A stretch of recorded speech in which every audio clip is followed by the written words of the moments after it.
Hello, everyone, and welcome back to Monday Movie Club. It is so great to see all of you back here in chat and watching at home with us. I have a new system set up tonight, so if you see me looking off to the sides, because I have my notes to the side, so don't worry about that so much for tonight. But thank you all for joining us. And if you're still coming in, welcome to Monday Movie Club, where tonight we will be talking about how we enjoyed and what we learned from this kind of fun way of looking at a documentary about Disney penguins. The question I put down in chat was, what would you name a penguin? I thought having him being named Steve was quite ingenious.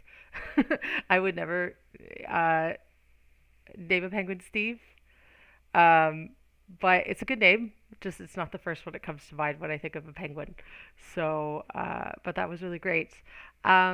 Speaking of Steve, I want to thank everyone who was on our live stream 2 weeks ago.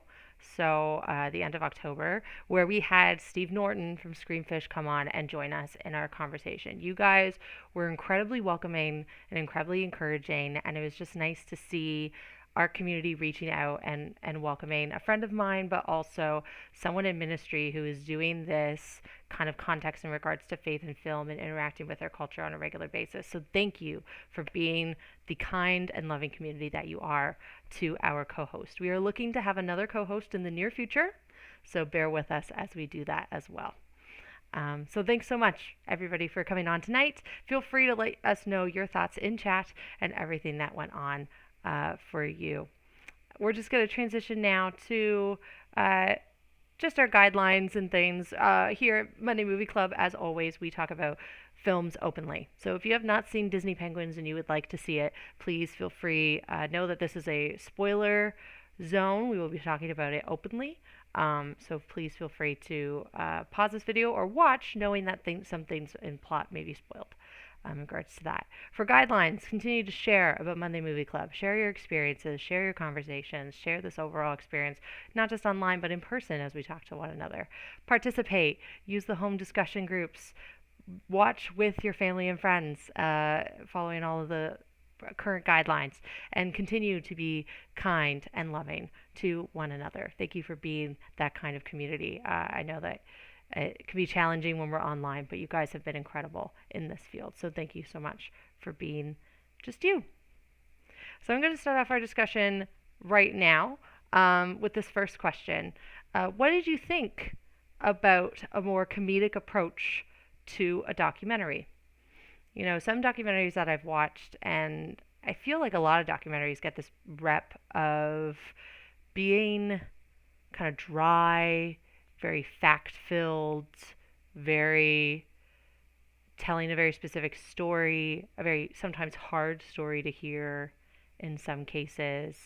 And so this was kind of really cool for me because it was telling the facts and teaching us about what penguins go through within a year, realities about our this realm of nature, but kind of in the comedic approach of Steve's story, the story of Steve.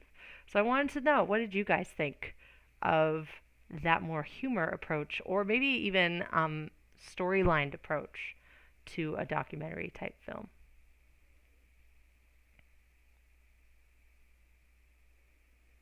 For those who are new watching tonight, welcome. I just leave breaks in between our questions just to give those in chat an opportunity to write down their thoughts, as well as to allow you at home who may not be participating live in chat but still participating and watching to maybe having the discussion open amongst your own home and those who are there.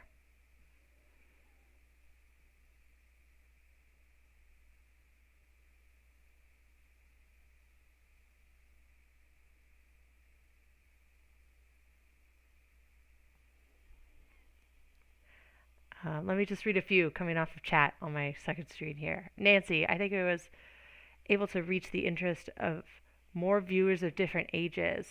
Absolutely. I think it definitely brought different levels to it. We attempted to watch it as a family with my toddler. Um, he liked when they waddled and fell, and that's about as far as he could get into it, so we didn't watch the whole thing with him. He prefers more action-packed television. So that didn't quite work for us, but definitely different age groups would appreciate, and different people who enjoy different genres, right? There was something there for the type of person who wanted that kind of documentary experience and learning and just being kind of open-minded to or open to this kind of new learning, and then also to the people who really appreciate storytelling and suspense and kind of that sort of build as well. Dapper Q, welcome Dapper Q. It was entertaining to watch, absolutely. Um, I really appreciated the little bits of humor to kind of alleviate from some of the more, um, like when he waddles randomly into like the wrong groups. So like when we first opened up and he was just like, "Oh, y'all don't look like me." And it's like the emperor penguins that are like double his size, and he gets chased around by a baby penguin who's just as big as him. Um, just kind of adding that humor to it. It's just like, yeah, like it made it more entertaining, absolutely, to watch. Thanks everybody for your thoughts on that. I know usually in movie club we do a typical film where it's a story and you follow along that story, but I just felt like it's important for us when we're talking about movies to explore things that are not necessarily just within our own comfort zone and what we find entertaining, but something maybe outside of that. Like I don't naturally turn to a National Geographic or a nature film or an animal film documentary. Like those aren't natural to me. So I was trying to figure out what would be a really cool way to incorporate that kind of genre of film into our discussion. So thanks everybody for watching that. Um, Let me go to our next question of the night.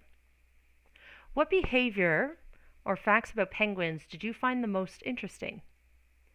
So what was maybe something you learned through this that you didn't know before, or was just really interesting or maybe entertaining to learn about them? Um, I'll give you guys a thought to think about that and then to write down some thoughts there.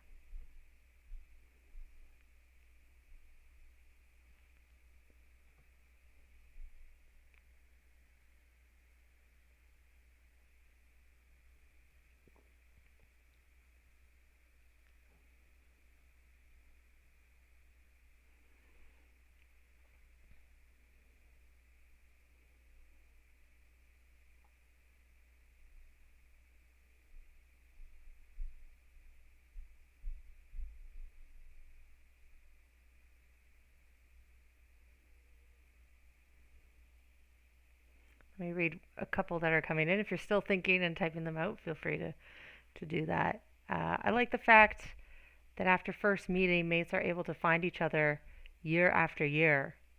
Yeah, with just their voices. I found that so. It made me think about, I don't know, if I would be able to. Like, I think now in my marriage, I'd be able to find my husband in a crowd, but I'm like, if I just met him on a first date, and then it's just like, now I'll just know forever what you sound like and distinguish you from anybody else.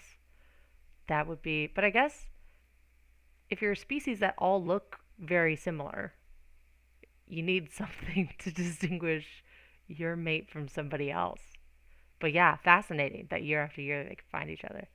Um, yeah, how often, Dabber Q, how often they leave their young alone. Like there's a, if you're gonna make it, you're gonna make it, and I gotta go get food, or I gotta go do this thing, and so you gotta learn to fend for yourself. Like it's interesting to see that. I was interested, I forget what it was called, um, but that penguins had bird predators. Like that other kind of bird that comes and like steals the egg and then also weak children or young. They're not children, they're baby penguins. I don't know what baby penguins are called. I don't think they chicks, I think is what they called them. But I never thought a bird would seek a bird, even though I know like birds of prey exist, but it didn't cross my mind that like I was like, okay, seals, killer whales, like things that are obviously like bigger than them. But like these birds are like their size. So I was just like, what? It kind of blew my mind that they had avian predators like that. Um, Thank you, Nancy, for encouraging me that they're called chicks. I'm getting, as always, you guys are great at helping me remember things. So thanks. Yeah, they're called chicks. Yeah, there was a lot of interesting stuff I felt that I didn't know before, or things I did know before, but it was good to know that I was across all or more than one type of species of penguin. I thought it was really clever that they picked this species of penguin because I feel like we all recognize the big em- emperor or empire, the biggest ones that you see like in the zoos and stuff. And then we're like, oh look, there's little penguins too. I like that they focused on this breed or this species of penguin too. That was really cool. Thanks everybody.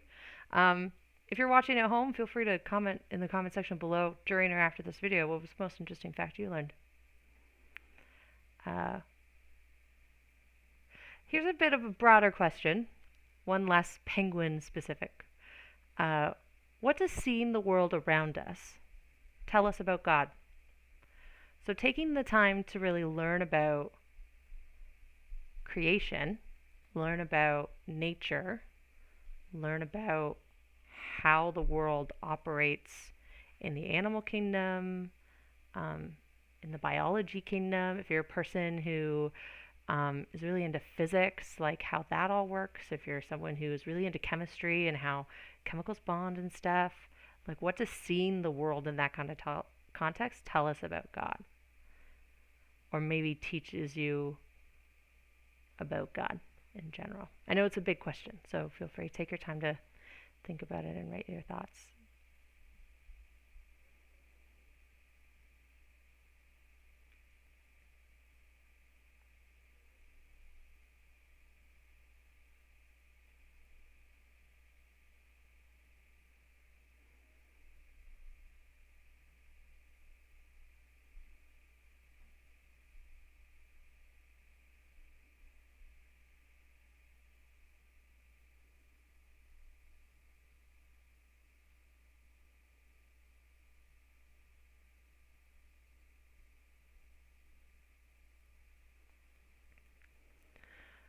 So let me read a couple things that are coming in. Thanks, everybody.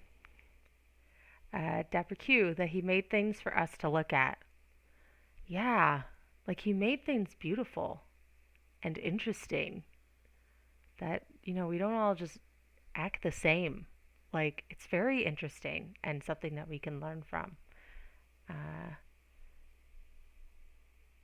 Hi, Tammy. I see that you're here. Uh, uh, and Dapper Q, I like the clarification. By that, I mean he loves us enough to make things beautiful. Like he doesn't want us to be bored, and so he makes things beautiful for us. That's awesome. That's really true. I never considered that before, but that's really true. Um, One thing that I always loved um, when I was in school before I decided to study youth ministry, I wanted to be a science teacher because I loved young people, but I also loved working and looking at the world through a chemistry physics lens, and learning about all that stuff. And I was in a public school, and a lot of different people of a lot of different faiths and worldviews went to my public school.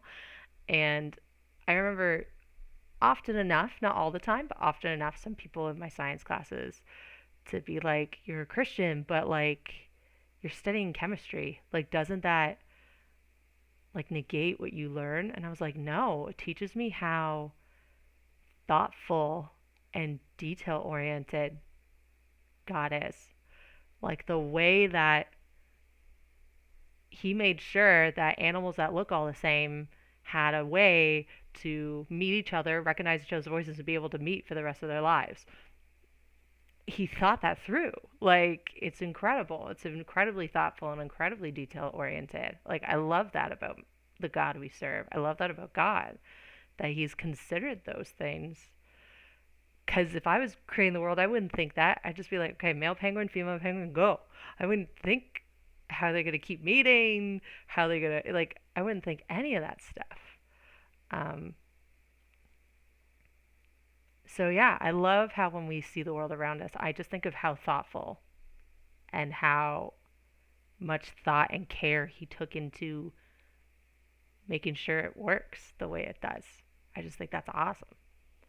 A few coming in, Tammy, that he is our true creator. Yeah, like thinking I after I watched this film, I just took a second even myself to just be like, and God made it that way, and kind of just sat with that idea that Almighty God took some of his thought, his creative process to think this through, and that was so cool. Um, uh, Nancy, I love the verse that you chose there. Matthew 6:25 to 27. I'll read it out loud for a group here. Therefore, I tell you, do not worry about your life, what you will eat or drink, or about your body, what you will wear. It is not life more than food, the body more than clothes. Look at the birds of the air, or in this case, the sea, and the snow.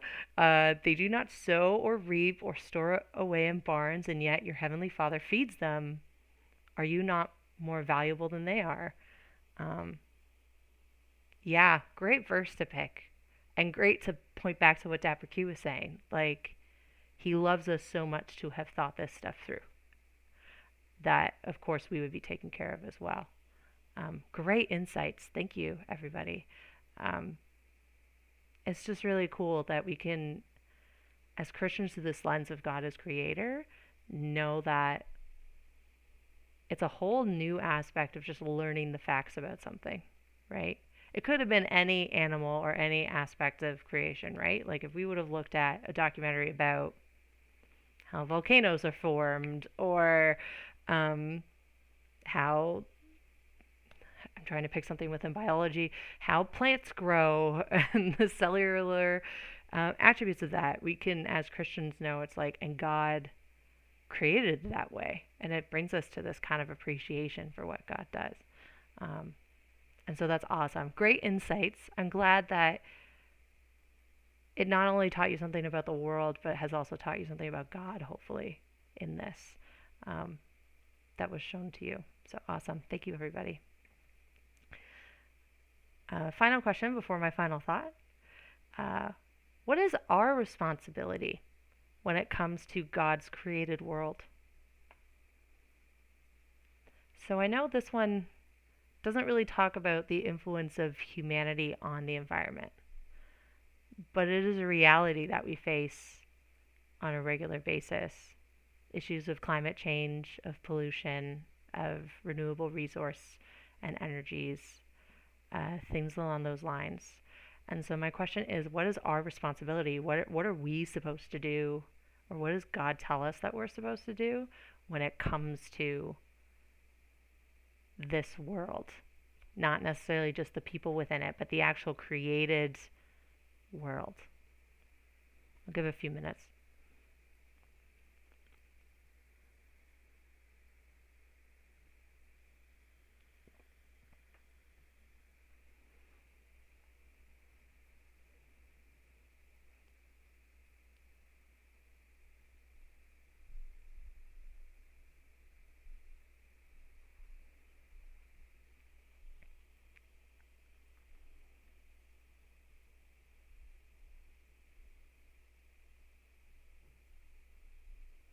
A few really great comments coming in. I'm just going to read them as they come in. Continue to keep adding as I read these out loud. You guys are doing amazing tonight. Deborah Q, that we take care of it. For example, we are gardeners and the earth is our garden. Absolutely. Um, Not just that we plant things, but like the gardeners tending to it, getting rid of weeds and making sure the plants have enough water, have enough nutrients, are planted in the right place, are, harvested when they need to be. Um, I think of like farmers, and I learned this a couple years ago. I forget from whom, so I'm sorry, whoever in my life who may be watching this or know this. Um, but I know like farmers, they go through seasons of like planting crops and crops and planting and harvesting. But then eventually, in order for the land to rest and maintain some of its nutrients, they'll do seasons, depending on the crop, they'll do seasons of no planting whatsoever. So that way the soil has time to build up the nutrients that would feed the plant again. And it's just like, wow, so it's not just the plants, but the actual land that the plants come from that they have to care for. Absolutely. Tammy, that we do not take this world for granted, using the created world as a source of sharing the gospel. It's absolutely not taking it for granted. It's absolutely not just using it and get rid of it, um, but being kind of that wisdom of it's a resource for us, but it's also something that we need to take care of as a resource. Nancy, I think God made it to enjoy to a point, but we need to also take care of it to the best of our abilities.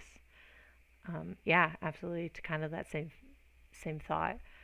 Um, yeah, there was whenever I kind of think of environmental causes and climate change and all this other stuff, and I'm just like, I remember even growing up and some people just being like, because we gotta recycle.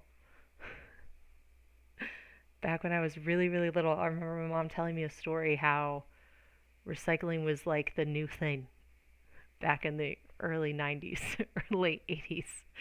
And just dated myself there, so don't do the math. Um, but she was at this camp, this Christian camp, and they're saying, we're going to bring recycle bins so you guys can recycle. And I remember my mom telling me later in life, she's like, I was always shocked that as Christians we weren't at the forefront of that, because God calls us to take care of. He called us to be stewards, like we were made to be stewards of the world. And a steward is literally the STEWARD. The role of a steward is for someone to take care of something while the person's away. So back in kind of like medieval, I think. I know it in like fantasy terms. So like Lord of the Rings, if you know Lord of the Rings, if not, this might not work for you. But in fantasy terms, the steward was the person who like took the role of like the noble or the lord or the matriarch or patriarch monarchy, while they were away at war or doing something else, and their responsibility was to take care of their domain, and then once that noble or that lord or that monarch came back, they had to give it back up. So God calls us to be that kind of person. Like he created it for us, and we're to be stewards of this world until he says it's time to stop. Um, so when I came to this, I was drawn to Genesis because it talks about creation a lot in Genesis. It's not the only place it talks about creation, but it definitely talks about creation a lot. And so I picked up these verses in Genesis 2, but really all of Genesis 2 summarizes the events that take place in the first chapter, but also kind of gives some detail into man's creation. So verses 15 and 17 say this: The Lord God took the man and put him in the Garden of Eden to work it and keep it. And the Lord God commanded the man, saying, You may surely eat every tree of the garden, but the tree of knowledge of good and evil you shall not eat, for in the day that you eat it, you shall surely die. And so I think about it in regards to this, kind of like what you were saying, Nancy, like God made it for us to enjoy, but to a point. Like we're not called to use up everything. Like even in the original Garden of Eden, where there was no sin, there was no fallenness, God and man's relationship had just begun. There was no rebellion yet. There were still restrictions. Like you could surely eat of every tree, not this tree. And that was for our benefit that we didn't eat that tree. And then we did, which led to our current situation of fallenness and sin. But he took us and put us in the garden so that we could work it and also keep it, and take care of it. So I like to think like when it comes to our relationship and our responsibility to creation, we should be, as Christians, God has given us this place to live and to enjoy its beauty. I still love that. It's beauty for us to enjoy. It's resources for us to enjoy. The food it provides us. The joy just seeing the world brings us. I think of like the fall colors and the leaves falling. I know some of us saw snow today and yesterday. But even just that, like fresh fallen snow, like those are all things that God created, not just for the benefit of this created world in itself with seasons and how it replenishes itself, but also for our enjoyment. But we are also need to remind ourselves that it's important that we work it and that we keep it. And so I really hope that Disney Penguins was entertaining, and I'm glad to see for all of you that there's some things that we can apply even to our own lives, and knowing that um, our actions do have an effect, not just on ourselves and our neighbors and what we do, but also on the animals and the plants and the created world. And when I say created world, I mean like natural world, not just worlds, um, meaning the population, meaning humanity. So that's why I distinguish the two as I talk. Um, but yeah, so thank you everybody who on chat and everything here for sharing your thoughts and for bringing that all up. I think definitely not a normal Monday Movie Club with a documentary spin, but something that is entertaining. So, a few announcements before I reveal what our next movie as a club will be. So, our first announcement is that this Friday, on November 6th at 7:30 p.m., we will be having our November monthly gathering. So if you are a part of one of the regular youth groups that come out as part of Doxa Gathering, we have it's about an hour long YouTube live stream at our Doxa Toronto YouTube channel. Um, I'll link to that in the comments below for you. We host one of these gatherings live first Friday of every month. So this Friday, November 6th, is our first one well, it's our second gathering, but it's our one for November. We're going to be talking, we have Charlene, who some of you are familiar with, preaching to us. Hugh's going to be leading worship. And of course, feel free to come early. There are games in chat. We're going to be running a game for leaders and stuff that I hope will be very entertaining.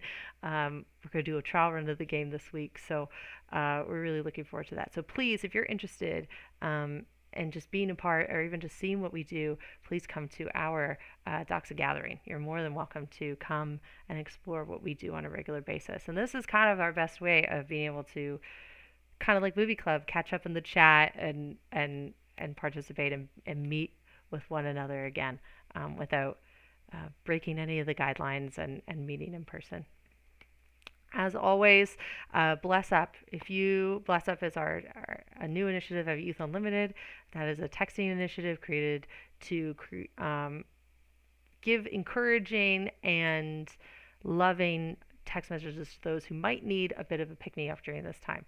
So if you are interested in being a part of that, please feel free to email them at blessup@yugta.ca, or you can follow them on Instagram at the tag that is there below at yu_blessup, or feel free to email me or message me directly, and I'll be happy to direct you to them. It is an amazing opportunity just to receive a bit of hope and light if you're feeling like you need that kind of support right now. We've been at this for a really long time. We're on month 8 or 9 now, and so if you feel like having another set of eyes just kind of encouraging you, please feel free to take this in mind. Those are for young teens and young adults ages 12 to 15 in mind. So just take all of that into consideration as well. And the final one, this is a bit of a request that I'm making. So we have 3 more live streams until the end of season 2. And for our final live stream, we are going to be watching a Christmas movie. But there are so many different Christmas movies to choose from. So I am looking to you, Monday Movie Club community, of what Christmas movie you would suggest. Just to be a reminder that the movies that we watch are G and PG, so please keep those ratings in mind with your suggestions. If you have a suggestion, please feel free to write them in chat now, or if you're watching this and you don't have access to chat, please feel free to write your suggestion in the comment section below. We need all the suggestions in before November 25th. So we'll be making this announcement one more time before we finally get all the suggestions in and we can make a call. But I figured since it's Christmas, we should open it up to all of us and be able to. I see already a couple suggestions in the live chat, so thank you. Open it up to all of us to see what kind of movie would really brighten our spirits that we would like to take a look at. So please keep that in mind. And so, yes, there's a lot of good movies to choose from. Sorry, I'm just catching up with chat and seeing all the exclamation marks and things like that. So to end off our time tonight is announcing next week's movie. Now, next week's movie was a suggestion by you guys from the end of season 1. I'm really happy to be looking at it. I just finished watching it so I could prepare for the home discussion questions today and really enjoyed it. So thank you so much for all those who suggested this film to me. So next live stream, which is 2 weeks from now, we will be watching Wreck-It Ralph 2, Ralph Breaks the Internet. So that is available right now in a lot of different places. You can stream it at Disney Plus and in Netflix. So it is one of the few that are in both places, Netflix and Disney Plus. But I just want to give you a word of, not warning, just you may not know, and it might just be my Netflix, so please let me know if it's just my Netflix. When I watched it in Netflix today, all the words in the movie were in French. But like they were speaking English and the subtitles were in English. But the words, like when you would see like words on a sign, they'd be in French. And so I thought I was watching the wrong movie for a second, but then that was just the way it was. So I don't know what happened. So if that happens to you, don't be shocked. That also happened to me. If it doesn't happen to you, please let me know so I could fix my Netflix. I don't know.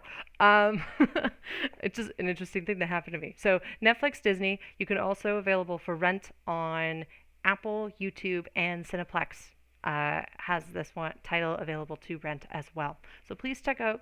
Also, it's a fairly popular film, so please check out things like Kayak or any of your other local library resources, because there are some of these movies that are so popular that your library may have access to them electronically for you to rent. So please check out that as well as a resource for yourself. A couple warnings. It's a little bit of crude humor because it's the internet. And there's some insults. And because they're video game based characters, there's some cartoon and video game aggression and violence. Nothing more than what we have experienced before, but if this is something that does not appeal to you or does not follow your own family rules or your own comfort levels, again, there's no mandatory reason why you need to be watching Movie Club. Feel free to just come on and see what we discuss as a community together. Thank you so much, everybody, for all that you took part in today. This has been amazing. Thank you all for being just a part of tonight. So again, we'll live stream in 2 weeks. So November 16th. That's 14 days from now. Yes, November 16th. We'll be back here at 7:30 and talk about Wreck-It Ralph 2, Ralph Breaks the Internet. Thank you so much, everyone. Keep safe, and we'll see you again soon.